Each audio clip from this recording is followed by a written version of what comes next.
Hello and welcome to the Zach Thinks Your podcast. Today I want to bring Alyssa on. We had a disagreement this morning, but more of just I think an important discussion that felt like a good example of like us doing the work. And I wanted to share it with you guys. I thought it was just a good opportunity to share. So I'll kind of kick it off and I might either ask you questions or like have you jump in where you see fit.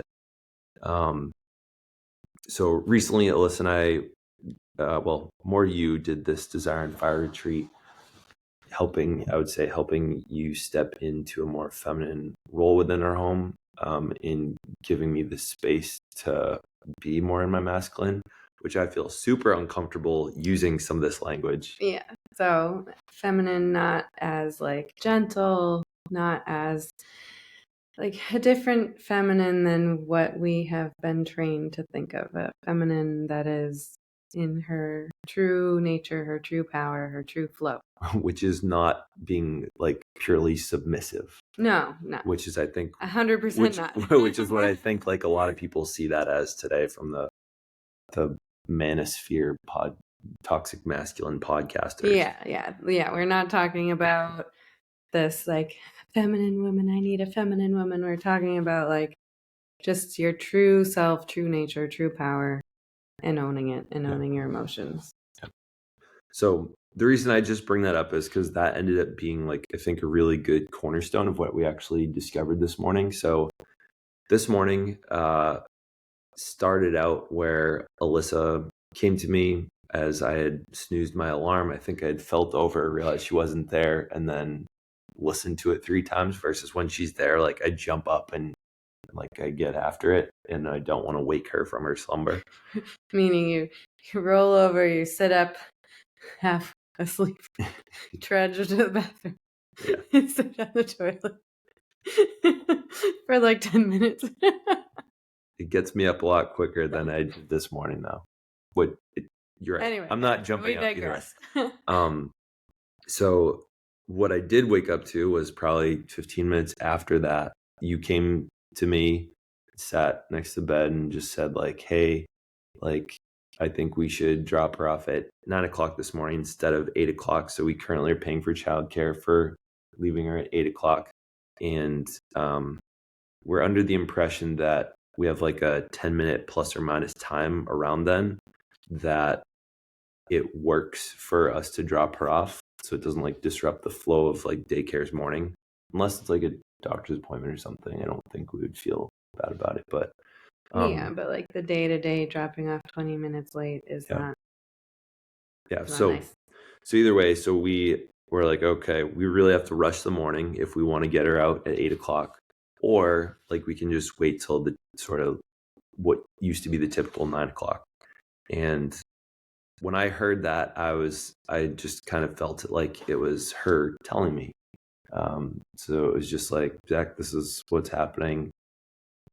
We'll come back to that in a little bit. But well, can I say this is your interpretation of what happened? What was really going on in my body, and which I totally own now. But like, you mean you want to talk about that part later? Yeah. Okay. We're just saying. Yeah. Okay. So I'm walking through the morning. I'm gonna pose a question: is like, where was the error that happened in the morning? So that happened. I was like, okay, not thrilled about it. I know to myself, okay, I'm gonna lose about an hour of like productivity / self-care this morning. Like I haven't journaled yet. I rushed my cold shower. There are a couple I didn't do one of my morning habits that I've been trying to work on.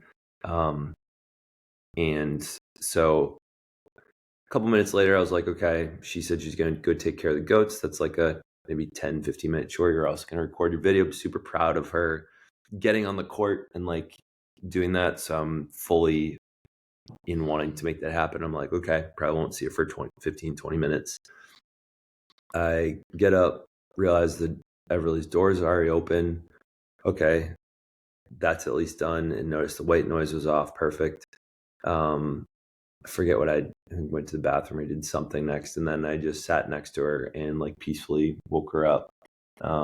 usually just listen to videos on my phone. So there's some noise aspect that's not egregious. And I just kind of rub her back. Woke her up. Hadn't usually we're like, okay, time to get dressed, time to have breakfast. And she asked for milk. I was like, okay, I'll get you milk. And I kind of bartered, like, well, let's get you dressed and we'll get you milk. And then I ended up going downstairs, and up here is we have like a balcony sort of, and I just bartered with her from I was standing down here saying, okay, I'll bring you milk. We got to get dressed. No. So as I was bartering with her, Alyssa comes back in from taking out the goats. And she kind of joins in this bartering conversation, and Alyssa just goes upstairs and starts like getting her ready rather than join the bartering conversation. Fair enough. Appropriate action to take. At that point, and Alyssa, you had already done the lunches this morning, which I was like, I was sick. I don't have to do it. Because we somewhat agreed that that's mine, and you take it over pretty much just whenever you want to or you feel you need to. I don't think that's a major plot point to this scenario, but another aspect of you kind of taking over because I was underperforming. You were sleeping. I was sleeping. Underperforming in the expectations for the morning. So she's taking care of her. What the hell did I do down here? What did you do? You got her milk. I did get her milk. I guess you weren't up there that long. I was probably on my phone too, and or getting tea or something. I'm trying to cut out the coffee. It's hard. You come down, and within moments, so you guys were like cuddling and like wrestling on the couch a little bit, just having like a peaceful time, asking her if she wanted food. You brought her a pear. I don't know where the pear came from. It must have like been pre-cut or something. I didn't see a cutting board out. Got her some breakfast. Both of us are Magic sitting. pear. Just whipped it out of nowhere. Both of us are sitting on. I'm sitting on the chair over there. You're sitting on the couch here with her. We're kind of just having like a lazy morning for a little bit. At some point, she's running around and finds a Sharpie, and this is where the plot starts to thicken. And I'm thinking to myself, all right, we just gotta kind of recreate, like speak back to her what her issue is. Yeah, she was getting upset because we took the Sharpie away. Yeah, we wouldn't let her have it. And usually what I've found for the most part is like if you just say, did mommy take the Sharpie away or did daddy take the Sharpie away? Yeah. Do you know why we took it away? And sometimes you gotta repeat that 3 times, and then she kind of feels heard and can move on. We ended up replacing the Sharpie with a washable marker, made it to the kitchen where you kind of ran this conversation. I was trying to help calm her down. And at some point, why don't you share like what was going through your head at this point? Well, from my perspective, I was like, okay, we have a little bit of time. Like, we can do drawing for 5 minutes. That's fine. As this whole time, I really did not want to put her shoes on, did not want to brush her teeth, did not want to eat breakfast, did not want to get ready for school, wouldn't let me brush her hair. Every time I mentioned school, she said no. So we were just kind of trying to flow with her and work with her as best as we could until the marker. So yes, as Zach said, we had to take the Sharpie away that she found. She was upset. Zach has been doing this wonderful method of like recreating her, just saying, "Are you upset because of X of this happening?" and blah blah blah. Allowed him to do that as much as I felt I could. Because then as soon as I was doing it because I felt like you were not doing a good job of it. I tried to do it and I started to, and then I could see that like it wasn't getting through to her. So can repeat 3 times. It's okay. Repeat it 3 times. It wasn't getting through to her. She was still just really stuck on this marker. So I was like, maybe if we just get unstuck on the marker, we can move on. Got her a washable marker, went into the kitchen, said, we have 5 minutes. We can draw for 5 minutes. But she was still very clearly angry and upset and using the marker in a way that, she was definitely going to get it on her shirt and on her face and on herself. And meanwhile, I was also feeling like, oh gosh, we have to get her ready. Oh, you were also holding her shoes and walking behind her, and she was going like this. No, about clearly in my perspective about the shoes. So I was like, okay, let's just don't chase her with the shoes right now. Let's just give her a couple minutes with the marker. But then she started waving the marker around. I was like, oh my goodness. So, And no, at that point, like as you pointed out, like, hey, maybe don't follow her with the shoes. It was like I wasn't hit at all by her tone. And I think there was a moment of like, okay, Alyssa's taking control of the situation. So that was another indicator. I think the bigger picture that we're kind of uncovering here was there was a consistent confusion between the two of us as who was running the morning. I think what we would ideally like to see is that we're able to both, as you had said earlier, like dance in like managing the morning. And I didn't take the lead, and you kept feeling like you were disappointed that I didn't take the lead. yeah. And So I was reluctantly leading. I didn't really want to. Yeah. And then the moment of just waving this marker around, I'll finish the moment. Yeah. And I was on the verge of just like taking the marker from her, and then I was like, Zach, please watch her. Or I don't think I said please. I said, can you watch her? Yeah. Walked away to get her hairbrush, which I didn't say to him, and came back, started brushing her hair. And meanwhile, he was still talking with her about her feelings. And meanwhile, I was like, we got to get ready for school. And she was peacefully drawing. Yeah. Yeah. And then when I started brushing her hair, she was like, no, and started like holding the marker and putting it on her shirt, basically.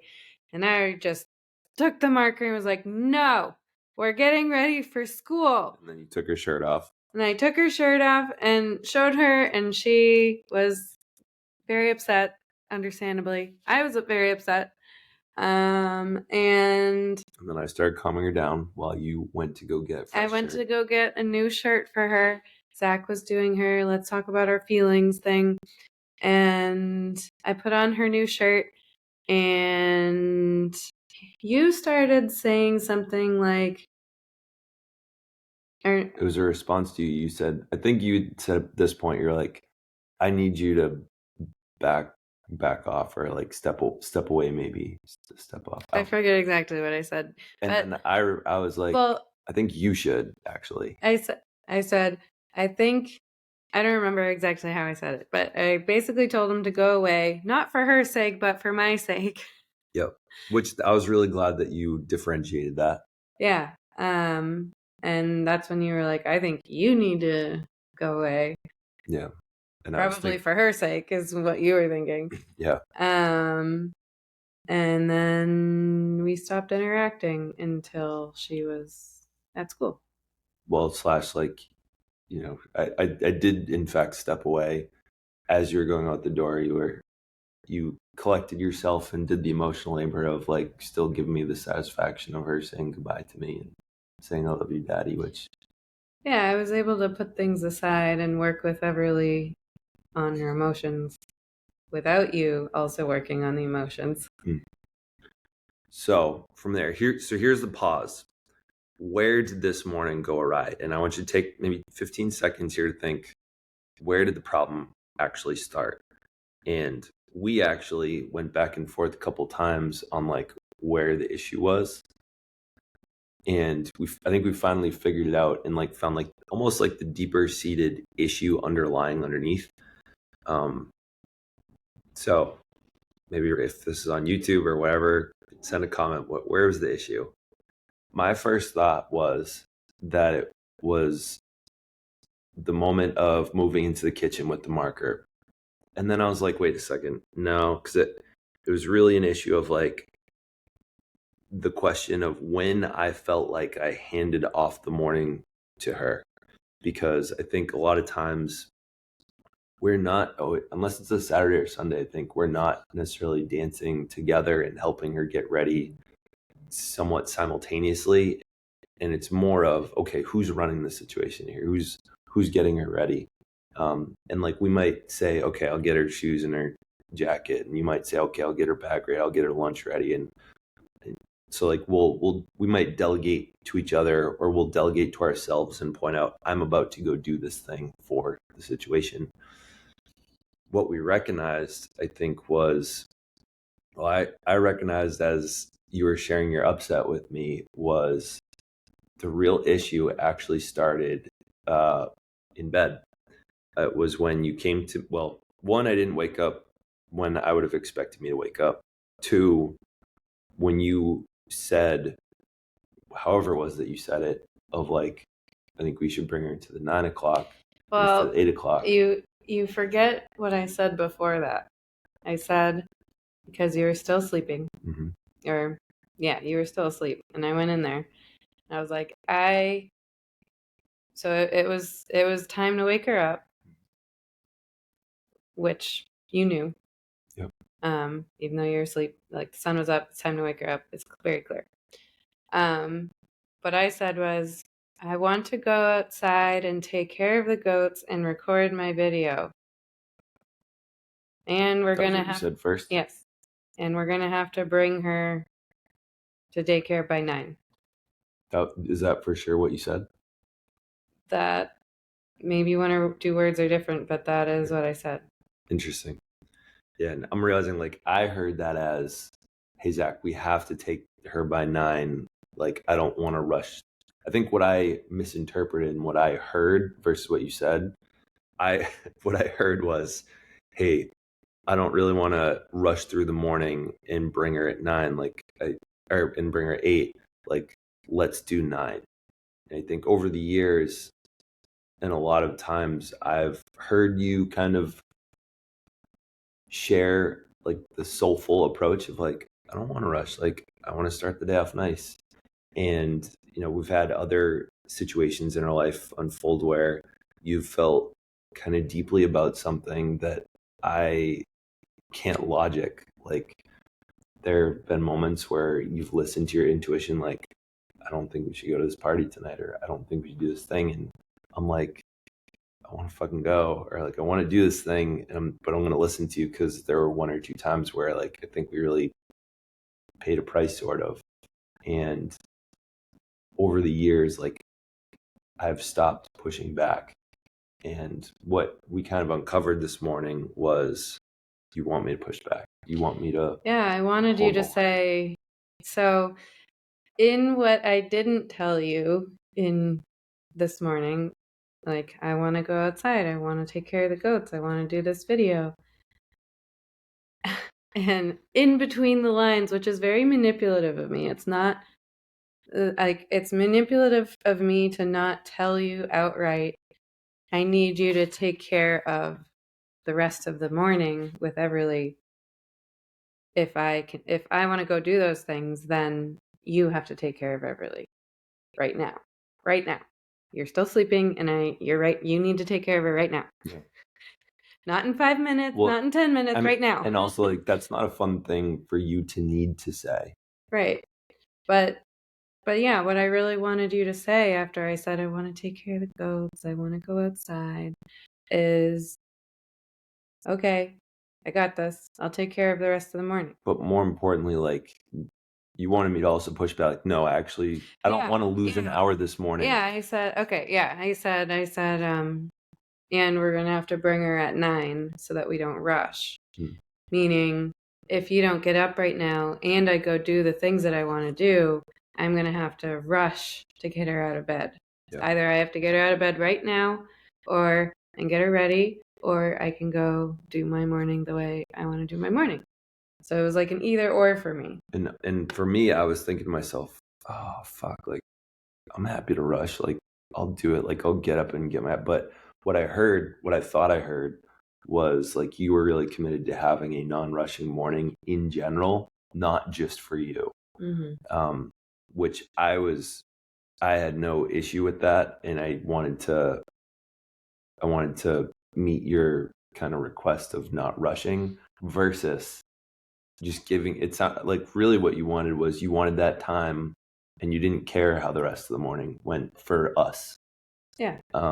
Which I wish I had put those two together. Retrospect, obviously, us having this whole conversation has opened up a lot. So yeah, but the really important piece of this here is that I wanted you to tell me with certainty, no, I want that hour, and I will take care of everything. I've got this. And so one of the things we also discussed this morning about how do I communicate this in the future? Because there's a lot of moments where I want to say something to you, and I go back to these moments where you've pushed back really hard and you're like, to hell with that choice, Zach. And there's probably a difference between when I'm coming from ego versus when I'm coming from like I don't know, maybe like a deeper sense of like confidence. But you recommended you trying to, when I feel like I'm really coming from a good place, using some of the language, I'm holding the line here. Yeah. Hold the line with me, God damn it. And don't let me don't let me. And so speaking to some of I think the underlying issue in mental load is like the symptom of it seems to be that, I mean, this is like a great micro example that like puts a giant microscope on the macro issue, which is that I think a lot of men probably want to be running the show on some level. They want to be showing leadership. And at some point, we lose our confidence in running the show, or it's like this like happy wife, happy life syndrome, I'm going to start calling it. Yeah. I'm going to start, that was the first time that came out of my mouth. Yeah. Happy wife, happy life syndrome. Yeah, I mean, but it's like it's the difference between like, yeah, I mean, I guess we can do that, sure, versus no, Alyssa, I've got this. Like, there's a huge difference in the energy with that. Like, sure, I will trust you if you say, no, Alyssa, I want my hour. I've got this. Sure, Zach, go ahead. That's fine. Versus, I don't know, like, maybe, like not even words, just like that's all I felt was just this like, like fuck that. I'm not gonna trust you with the rest of the morning if you're acting like that. Yeah. Like, she's not getting to school on time with you acting like that. Yeah, and similar, like once we kind of set the tone that way, is even when you came in while I was bartering with her for milk and getting changed, because you like, already set the tone up. The tone had already been set, and so like even though there were multiple moments where I probably could have like taken over, like the tone had been set, and we recognized an underlying assumption that the moment that she came to me and I was under the impression she was telling me how the morning was going, is that she was running the morning. I did not want to run the morning. And we did, I think together, like looking from, the viewer's perspective, we both did a bad job of that. Yeah. And I take full responsibility of being more manipulative and not saying outright, I want to go do these things. If Everly is going to get to school on time, you got to get up now. Yeah. And like furthermore, like I take accountability for not speaking out loud. Like, wait, are you saying that you want to do 9, or you just want to have some space for doing your recording and being with the goats in your happy place out back? I just want a happy place. So furthermore, just as a recap here, I know we're 24 minutes and I don't want to take much more time here, is I think when you guys can look back on a situation and look at, we feel 100 times better than we did this morning because we took some time. I think we took 30 minutes this morning to talk about it, which I know not everyone has the privilege to do, but like on a morning commute, I think like if I had been driving into like a work and like I would have called, yeah, that would have been a good call. Talked, yeah. And I think that having those conversations can be really tough. 2 questions I thought you did a really good job of helping me discover was, one, when you were saying like, I want you to push back, and I was like, I don't fucking want to push back, as you asked like, what are you afraid of? And that was when we came to the conclusion of like using some shared, like almost like safe word type language, almost of like, I want you to hold the line, like use that as the, hey, I'm stepping into like this, I'm holding the line, energy. Alyssa. Yeah. I don't know if it's going to come out quite like that, but we'll see. And I think the other part was you came back from dropping her off, and I think you'd said like, I'm feeling and I'm thinking and blah blah blah and blah blah, and I just asked like, do you want to talk about it? And yeah, instead of still, okay, that was actually a really important moment for me, because I just wanted to come in and be angry and be frustrated and say, we need to talk and force the conversation. Instead, I came in and just told him how I was feeling. Like, I'm feeling angry and frustrated and confused. I don't know what just happened. I don't understand what just happened. Yep. And I don't think either of us recognized up front that it was the tone that was set when you found me in bed versus like, it would be really easy to look at the moment where she was starting to draw on herself and you took her shirt off, and I was way too late. Yeah, like and I think like if you were to hold the line with me then, like, it was way too late. I would have. Yeah. And I think furthermore, like, if we hadn't talked about this, we would have thought that was the issue. Because Right. that's the easy thing to look at. That is. It's the obvious inflammation point versus the slow, simmery, bubbliness was starting from the very beginning. Yeah. So, hope taking a look at this minor issue that is representative of, I think, consistently bigger issues was helpful. Let us know what else we can answer. I'm really excited that Alyssa is going to be joining me for more of these. Yeah. Yeah, I think there might be one or two good clips we get out of this piece too. Thank you for listening, and we'll look forward to delivering you some more stuff. Let us know what you want. Bye.